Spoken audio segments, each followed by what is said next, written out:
What up, guys? I am back.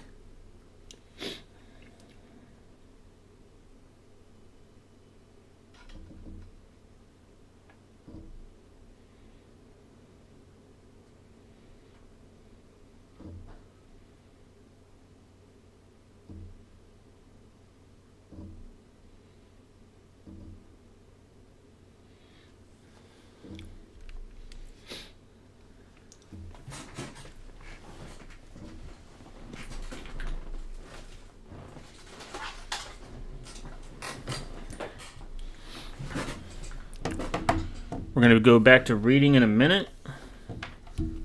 I'm installing the freest of operating systems.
Okay, see ya.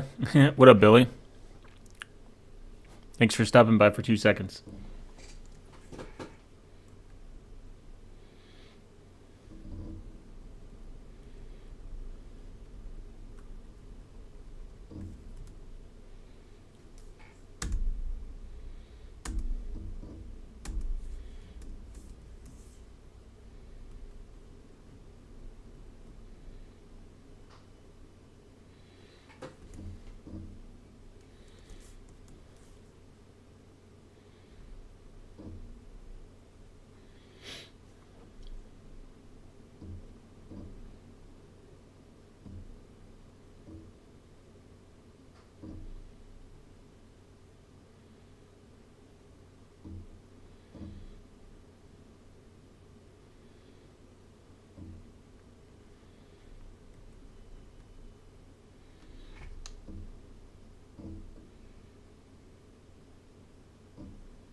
One second, y'all. Hyperbola is a interesting operating system.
We're going to talk about Monero addresses, and we're going to discuss, Monero in general, a perspective.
Okay.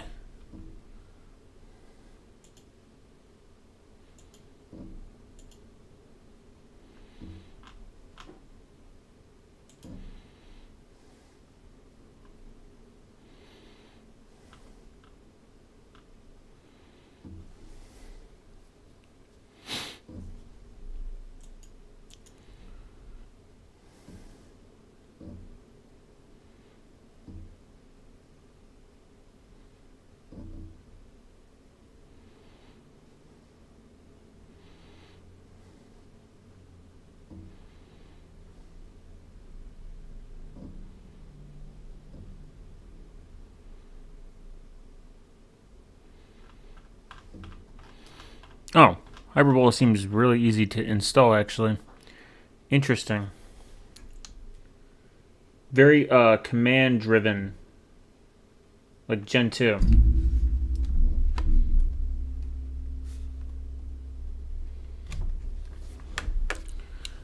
I will do this.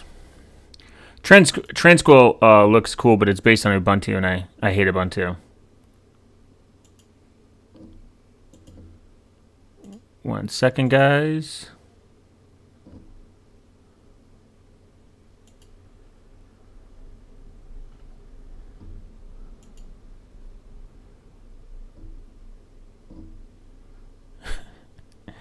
Billy Bo Jenkins, always see ya. Okay, so let me get some H2O.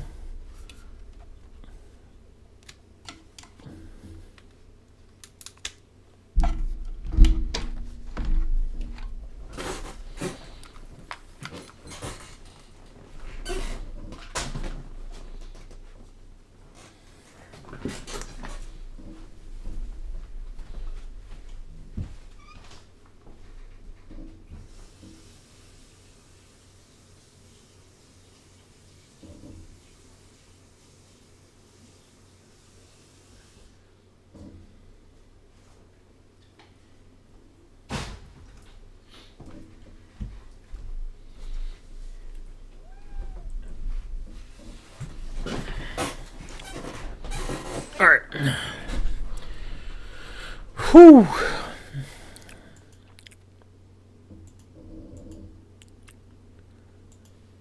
last thing.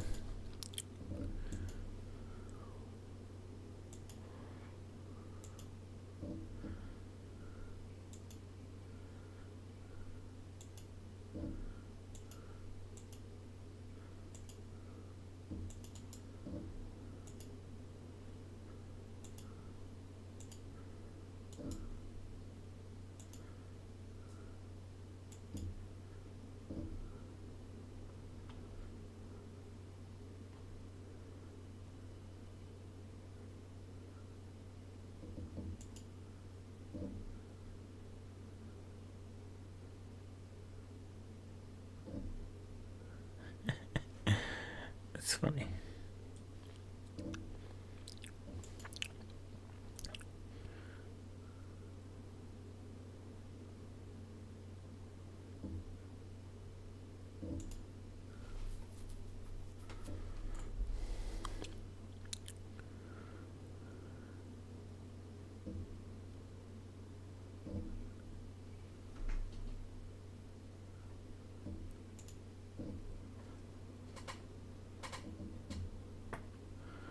Man, anytime I see some crypto blockchain marketing content strategists, I just see fucking dog shit. Just made up words. Alright, back to my made up words. With math. Alright, so we got pretty much the idea of Monero addresses and what they do. We're going to go to Monero addresses, 4.1 user keys. A key fundamental, pun intended.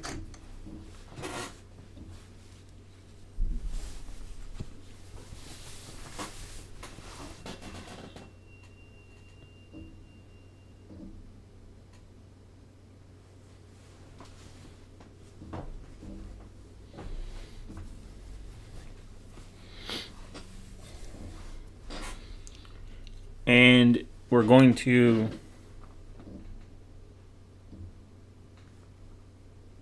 dig a little bit deeper.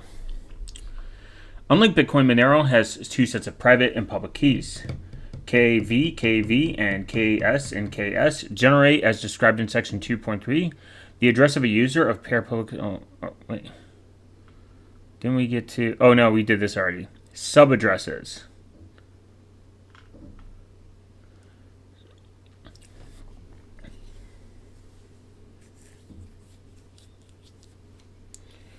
Monero users can generate subaddresses from each address. Funds sent to a subaddress can be viewed and spent using the main address. View and spend keys.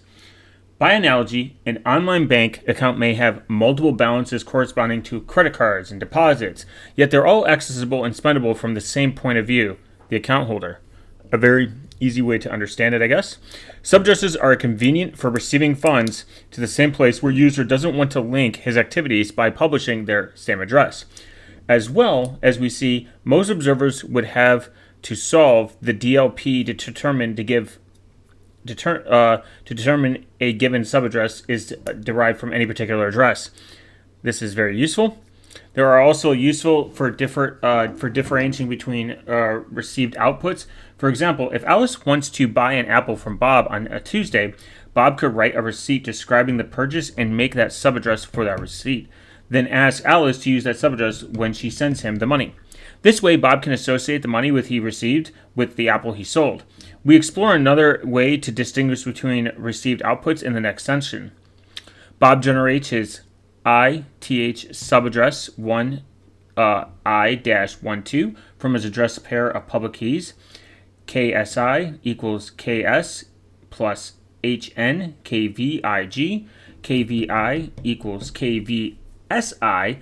So KVI equals KV, KS, HN, KI, comma I, G. And it looks the same minus the equal sign KSHN KVIG. Bytes. Okay. Prior to subaddresses, the address in the software update corresponding with the protocol version 7, Monero users could simply generate many normal addresses. To view each address's balance, you need to do a separate scan of the blockchain record. This was very inefficient. With subaddresses, users maintain a lookup table of hashed spending keys, so one scan of the blockchain takes the same amount of time for one subaddress, or 10,000 of subaddresses. It turns out the subaddress hash is domain separate, so it's really HN T sub KVI, where T sub subaddress. We omit T sub throughout this document for brevity.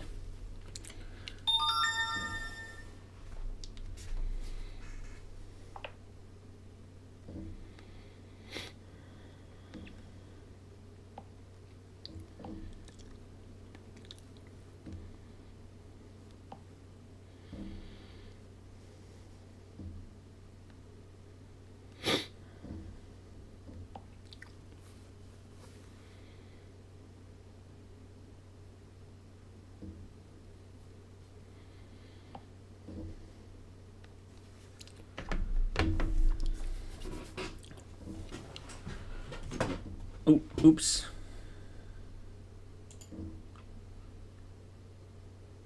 Sending to a subaddress. Let's say Alice is going to send Bob $0 amount again, this time via subaddress. Alice generates a random number, RERZ, and calculates the one-time address. Alice sets K to the address of the payment, adds the output amount 0 and the value to RKSB1 to the transaction data and submit it to the network. Bob receives the data and sees the value. He can calculate this string of numbers equals RKVB1. He can then calculate this string of numbers where he sees that this string of numbers, he knows the transaction is addressed to him. Bob only needs his private view key, KVB, and subaddress public spend key, KSB1, to find transaction output sent to his subaddress. The one-time keys for his power output are these select numbers that I'm not going to repeat. Now Alice's transaction public key is particular to Bob, RKSB1 instead of RG. If she creates a P out transaction with at least one output intended for a subaddress, Alice needs to make unique transaction public key for each output. In other words, if Alice is sending to Bob's subaddress and Carl's address, she will put two transaction public keys in the transaction data. An advanced attacker may be able to link subaddresses, aka the Janus attack, with subaddresses, one of which can be normal address. The attacker thinks may be related. He makes a transaction output with K0HN RK version B2 OG plus KSB and includes transaction public key RKSB2. Bob calculates this number and to find this output, but has no way of knowing it was his other subaddress key used. If he tells the attacker that he has received the funds to K1B, the attacker will know K2B is related to subaddress, or a normal address. Since subaddresses are outside the protocol scope, mitigations are up to the wallet implementations. No known wallets have done so, and any mitigation would only work for compliant wallets. Potential mitigations include not informing the attackers of received funds, including encrypted transit private keys are in transit data. A shorter signature on the shared secret using K1 is the base point of G, and including RG in the transaction data and verifying the shared secret with RK1 equals K8 plus AH1 RG requires the private spend key. Outputs received by a normal address should also be verified. See 101 for the discussion of the last mitigation list. In Monero, subaddresses are prefixed with an 8, separating them from addresses, which are prefixed with a 4. This helps senders choose the correct procedure when constructing transactions. There is some intricacy to when additional transaction public keys are used. See the path transfer selected RTC constructed TX and get TX key constructed TX with TX key and generate output ephemeral keys and classify addresses. Surrounding change outputs where the transaction author knows the recipient's view key, since it's himself, also the case for dummy change outputs, which are created when a zero amount output is necessary.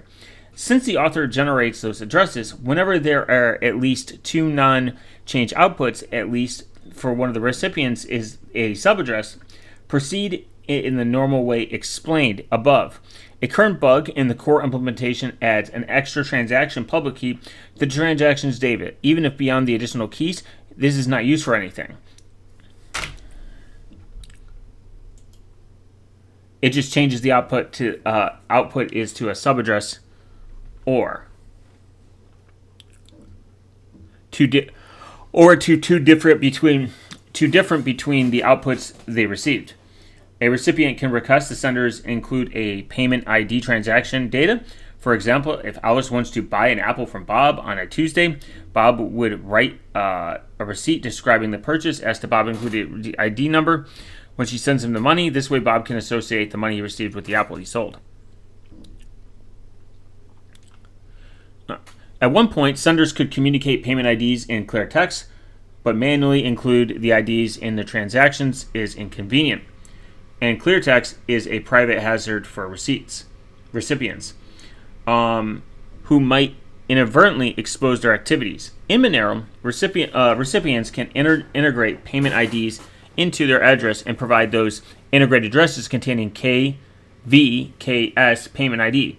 To sender payment IDs can technically be integrated to any kind of address, including normal addresses, subaddresses, and multi-signature addresses. Sender addressing outputs to integrate addresses can encode payment IDs using the shared secret RKT, RKVT, and the XOR operations, recall 2.5, which recipients can then decode with the appropriate transaction public key and another XOR operation. Encoding payment IDs in this way allows senders to prove they made a particular transaction outputs, e.g. for audits, refunds, etc. So it seems like there is a way that if you want to do a refund in this kind of section, it is possible to reach this conclusion without having to necessarily disclose any personal or identifiable information. But I would say if you're going to use subaddresses after reading this, I would say particularly swap through your subaddresses, and it never hurts, again, not only running your own node, but to rotate your Monero to other addresses and keep those addresses private from, public view that you own them, aka not using certain subaddresses and certain addresses in general with everyday general public use. You want to make sure that you have maybe more than one Monero wallet and obviously pick the right, most maintained one, but on top of it, you would probably want to also rotate your coins between certain wallets in order to maintain a maybe slightly better form of anonymity, especially if you need to. Definitely get a hardware wallet and send everything there that you deem valuable and you want to keep off the record as much as possible, because hardware wallets are for more infrequent spending than frequent spendings.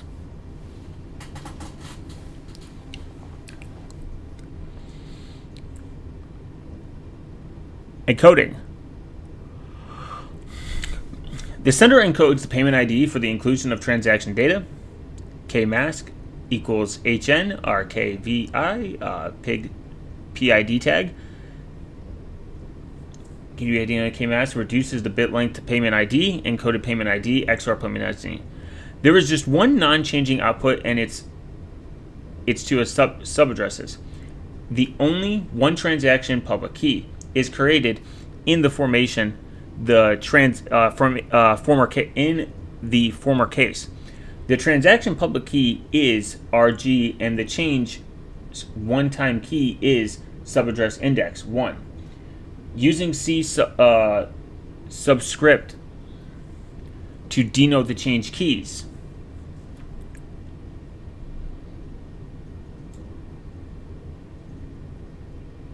Just going to put that there for 1 second.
All right, I'm back.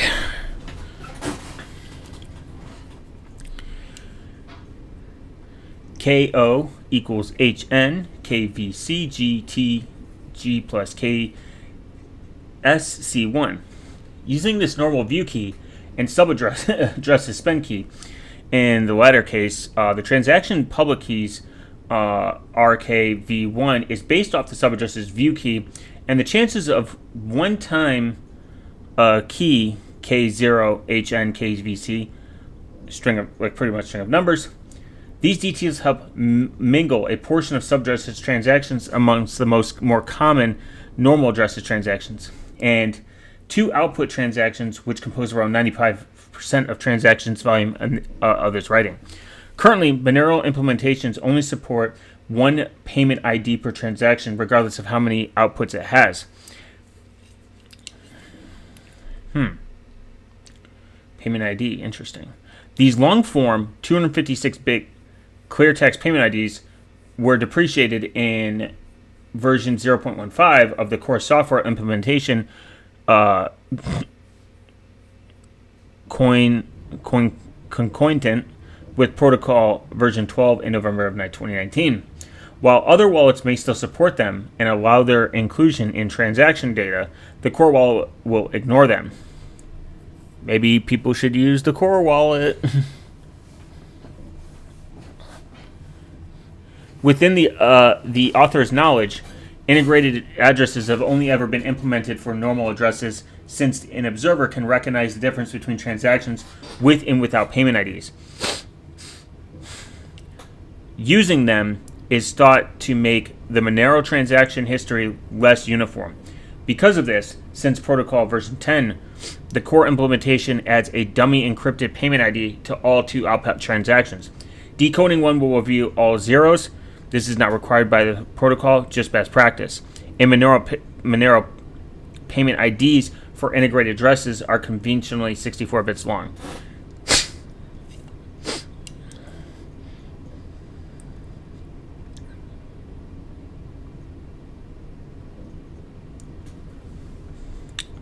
Chapter 4, Monero address. We include the PID tag to ensure KMask is different from the component HNRKVTT in one-time output addresses.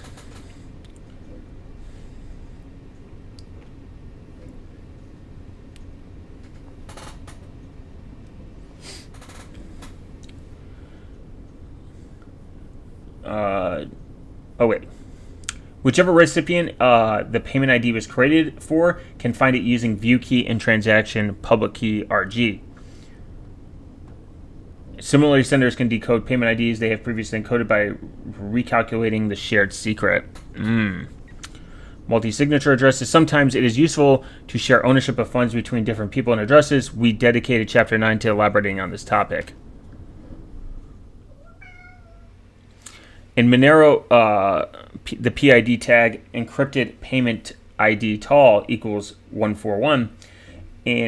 In, for example, multi-input transactions where compute HNRKI mod to ensure that we're using a scalar less than the EC subgroup order. But since L is 253 bits and the payment IDs are only 64 bits, taking this modules for encoding payments IDs would be meaningless. So we don't. Transaction data does not indicate which output a payment ID belongs to. Recipients have to identify their own payment IDs. Maybe that's good from a privacy standpoint. Monero amount hiding, Chapter 5.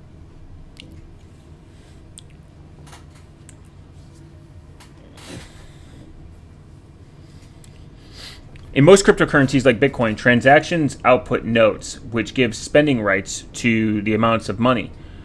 Communicate those amounts in clear text. This allows observers to easily verify the amount spent equals the amount sent. In Monero, we use commitments to hide output amounts from everyone except the senders and receivers, while still giving observers confidence that the transaction sends no more or less than what is spent. As we will see, amount commitments must also have corresponding range proofs, which prove the hidden amount is within the legitimate range. So I'm assuming it's like, say it's an observer just sees like, oh, $300 or 300 XMRs were sent. It's probably within the range of that, but you don't know You don't know besides you and the sender. Generally speaking, a cryptographic commitment scheme is a way of communicating a value without revealing the value itself. After committing to something, you are stuck with it. After committing to something, you are stuck with it. Okay. For example, in a coin flip game, Alice could privately commit to one outcome, i.e., call it.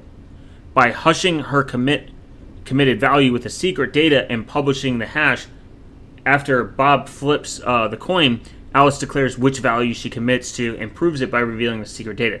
Bob could also verify her claim. In other words, assume that Alice has a secret string, blah, and the value she wants to commit to is heads. She hashes H equals H, blah, heads, and gives H to Bob. Bob flips the coin, and then Alice tells Bob the secret. String, blah, and then she committed to heads. Bob calculates H equals H, blah, heads. If H equals H, then he knows Alice called heads before the coin flip. Interesting. Monero amount hiding.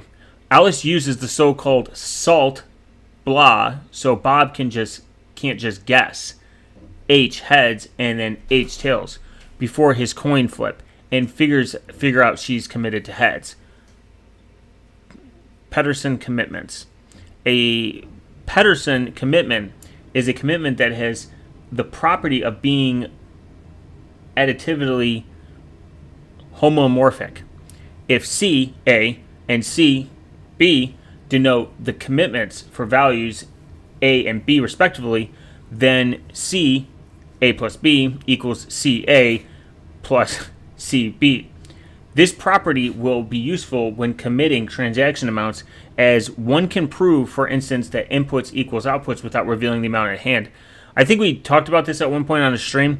Homomorphic encryption is where it can be in plain text, but it's still secretive or something. It's like very cool, like, sci-fi sounding shit.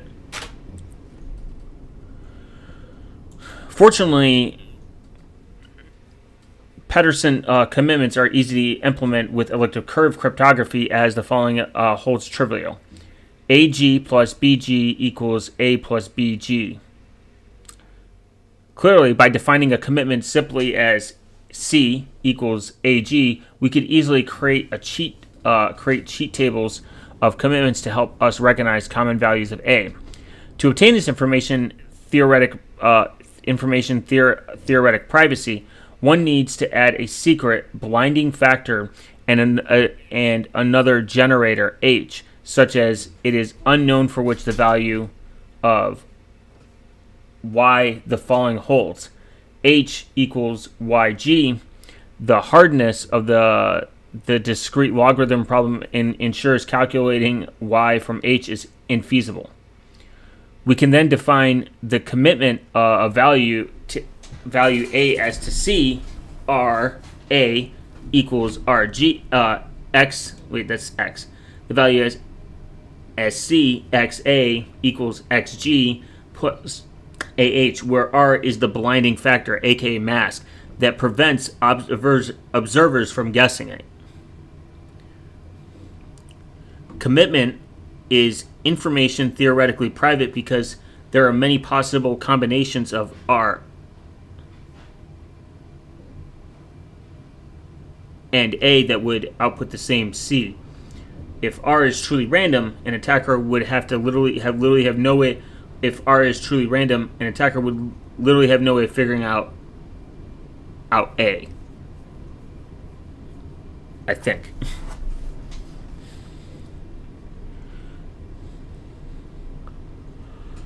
In Monero, output amounts are stored in transactions as Pedersen commitments.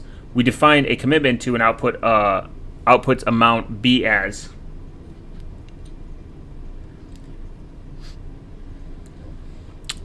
if the commitment value is very difficult to guess and check, e.g., if it's apparently random elliptic curve point, then salting the commitment isn't necessary. I believe, that's something that is used in security.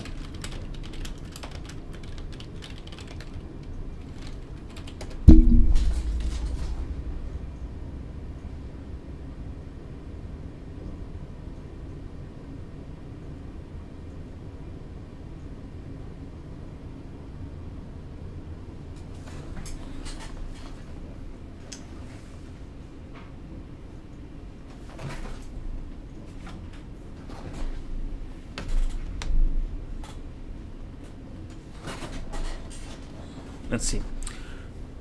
Salting in cybersecurity is a technique that adds a unique random string characters, a salt, to a password before it's hashed. This process ensures that the identical passwords produce different hash values, which protects against common attacks like rainbow tables, making it much harder for attackers to crack passwords. Even if they have a database of hashed passwords, the salt is stored within the hash, and they are both retrieved during log to rehash, enter passwords, and verify.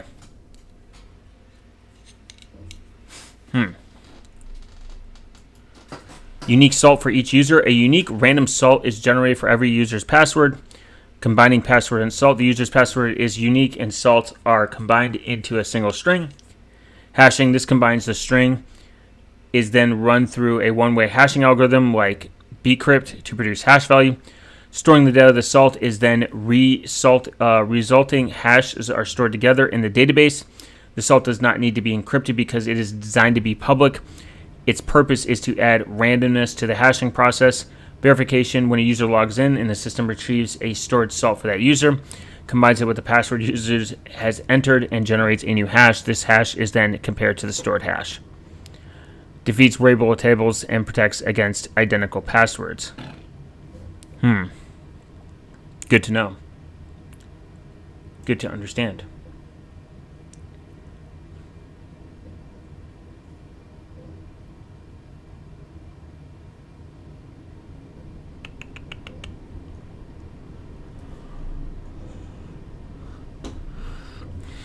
Additively, homomorphic in this context means in addition to preserved when you transform scalars into elliptic points by applying for scalar RR equals RG. In this case of Monero, H equals 8 to point HNG. This differs from HP to hash functions in that it indirectly interprets the output of h, g, as a compressed point coordinated instead of deriving from a curved point mathematically. The historic reason for this is discrepancy are unknown to us, and indeed this is the only place where h is not used. Bulletproofs also use HP. Note how there is I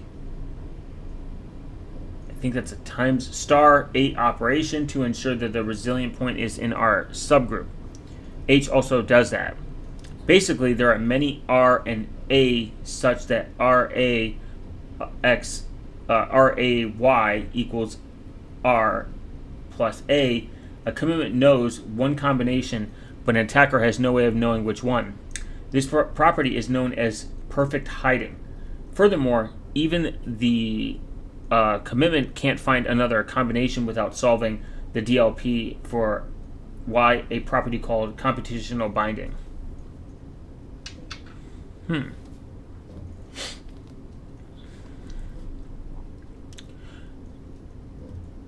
Recipients should be able to know how much money is in each output they own, as well as the reconstructed the amount commitments, so they can be used as inputs to new transactions. This means binding factor Y and amount B must be communicated to the receiver. The solution adopted is a Diffie-Hellman shared secret, RKB, using the transaction pub key, recall section 42.1. For any given transaction in the blockchain, each of its outputs, 0 and P equal 1, has a mask YT that senders and receivers can privately compute, and amount is stored in the transaction's data. While Y is an elliptic curve scalar and occupies 32 bytes, B will be restricted to 8 bytes by the range proof, so only 8-byte value is needed to be stored. YT equals H, commitment mask, HN RKBT, amount equals T, some weird symbol, 8 HN, amount HN RKBTB. Here, symbol 8 means to perform an XOR operation between the first 8 bytes of each operand, BT, which is already 8 bytes, and HN, which is 32 bytes. Recipients can perform the same XOR operation on an amount to reveal B. The receiver, Bob, will be able to calculate the blinding factor YT and the amount BT using the transaction public key RG and his view key KVB. He can also check that the commitment C YT BT provided the transaction data henceforth denote C BT correspondence to the amount in hand. More generally, any third party with access to Bob's view key could decrypt his output amount and also make sure they agree with their associated commitments. Ring signature introduction. A transaction we will actually stop here and do a much longer, earlier string talking about this and range proofs. This will be highlighted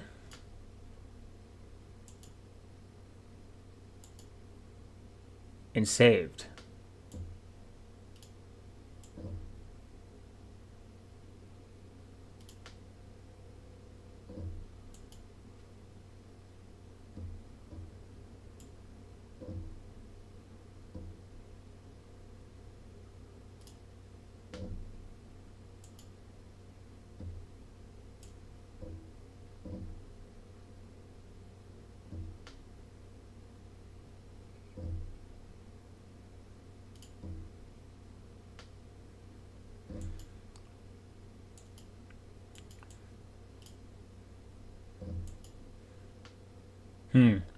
Double highlighted.